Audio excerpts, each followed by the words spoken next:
I'm not the pretty sister. I'm not the smart sister either. I am the funny one.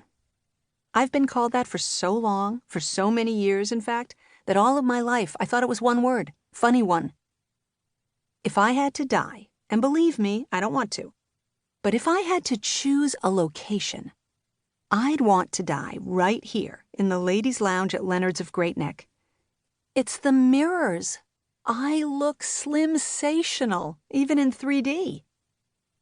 I'm no scientist, but there's something about the slant of the full-length glass, the shimmer of the blue marble counters, and the golden light of the pavé chandeliers that creates an optical illusion, turning my reflection into a long, lean, pale pink swizzle stick. This is my 8th reception, 3rd as an attendant, at Leonard's La Dolce Vita, the formal name for our family's favorite Long Island wedding factory. Everyone I know has been married here, or at least everyone I'm related to. My sisters and I made our debut as flower girls in 1984 for our cousin, Mary Teresa, who had more attendance on the dais than guests at the tables. Our cousin's wedding might have been a sacred exchange of vows between a man and a woman, but it was also a show with costumes, choreography, and special lighting, making the bride the star and the groom the grip.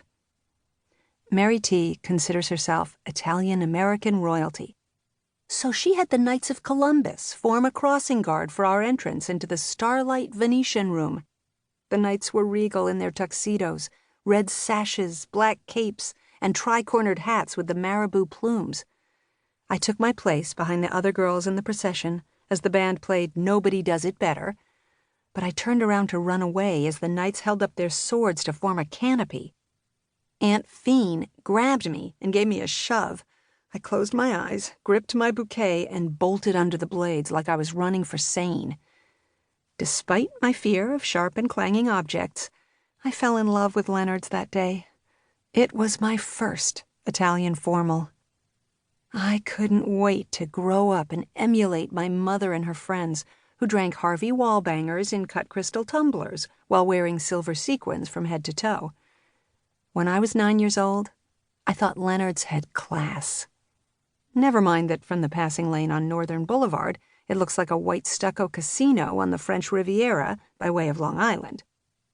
For me, Leonard's was a house of enchantments. The La Dolce Vita experience begins when you pull up to the entrance. The wide, circular driveway is a dead ringer for Jane Austen's Pemberley, and also resembles the valet stand at Neiman Marcus outside the Short Hills Mall. This is the thing about Leonard's. Everywhere you look, it reminds you of elegant places you have already been. The 2-story picture windows are reminiscent of the Metropolitan Opera House, while the tiered fountain is strictly Trevi. You almost believe you're in the heart of Rome, until you realize the cascading water is actually drowning out the traffic on I-495. The landscaping is a marvel of botanical grooming, with boxwood sheared into long rectangles, low borders of yew, privet hedges in cropped ovals, and bayberry sculpted into twirly ice cream cone shapes. The manicured shrubs are set in beds of shiny river stones, an appropriate pre-motif to the ice sculptures that tower over the raw bar inside. The exterior lights suggest the Strip in Las Vegas, but it's far more tasteful here, as the bulbs are recessed, giving the place a low, twinkling glow. Topiaries shaped like crescent moons flank the entrance doors. Beneath them, low meatball bushes serve as a base for the birds of paradise, which pop out of the shrubs like cocktail umbrellas. The band plays Burning Down the House as I take a moment to catch my breath in the ladies' lounge. I'm alone for the first time on my sister Jacqueline's wedding day, and I like it. It's been a long one.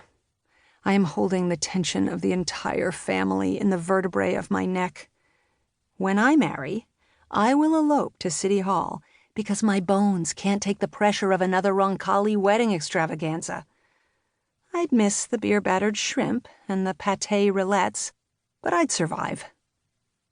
The months of planning this wedding nearly gave me an ulcer.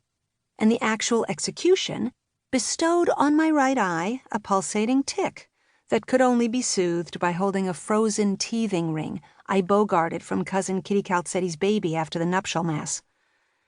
Despite the agita, it's a wonderful day, because I'm happy for my baby sister, who I remember holding like a Capo di Monte rose on the day she was born.